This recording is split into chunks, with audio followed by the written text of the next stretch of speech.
বিকশিত ভারতের লক্ষ্যে পাত্রসায়ের দিন ভোর বৃক্ষরোপণ অভিযান। উপস্থিত জয়েন্ট বিডিও সহ বিশিষ্টজনেরা। বিকশিত ভারত গড়ার লক্ষ্যমাত্রাকে সামনে রেখে ভিভিজি রামজি প্রকল্পের আওতায় বাঁকুড়া জেলার পাত্রসায়র ব্লকের কুশদ্বীপ অঞ্চলে আয়োজিত হল এক বিশেষ একদিনের বৃক্ষরোপণ অভিযান। কুশদ্বীপ অঞ্চলের অন্যতম দুই প্রধান শিক্ষা প্রতিষ্ঠান শাহাপুর মডেল স্কুল এবং কিয়াডহরি এমএসকে স্কুল প্রাঙ্গণে সাফল্যমণ্ডিতভাবে এই কর্মসূচি সম্পন্ন হয়। গাছ লাগানোর পাশাপাশি পরিবেশ সচেতনতা বৃদ্ধির বার্তা দিতে এই অনুষ্ঠানে উপস্থিত ছিলেন পাত্রসার ব্লকের মাননীয় জয়েন্ট বিডিও এবং মাননীয় এপিও সাহেব।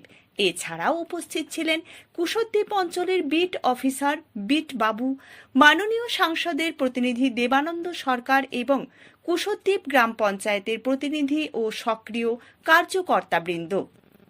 কর্মসূচিতে উপস্থিত অতিথিরা নিজ হাতে চারাগাছ রোপণ করেন এবং উপস্থিত ছাত্রছাত্রী ও স্থানীয় বাসিন্দাদের উদ্দেশ্যে বৃক্ষরোপণের গুরুত্ব নিয়ে আলোচনা করেন।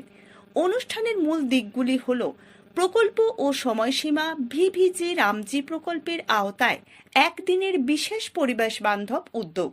মূল স্থান শাহাপুর মডেল স্কুল ও কিয়াডহরি এমএসকে স্কুল। প্রধান বার্তা সবুজায়ন ও পরিবেশ সুরক্ষার মাধ্যমে বিকশিত ভারত নির্মাণের সংকল্প।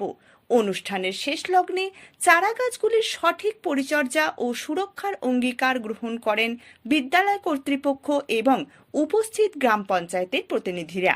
স্থানীয় বাসিন্দাদের সক্রিয় অংশগ্রহণে পরিবেশ সচেতনতামূলক এই কর্মসূচিটি অত্যন্ত সফলভাবে রূপায়িত হয়।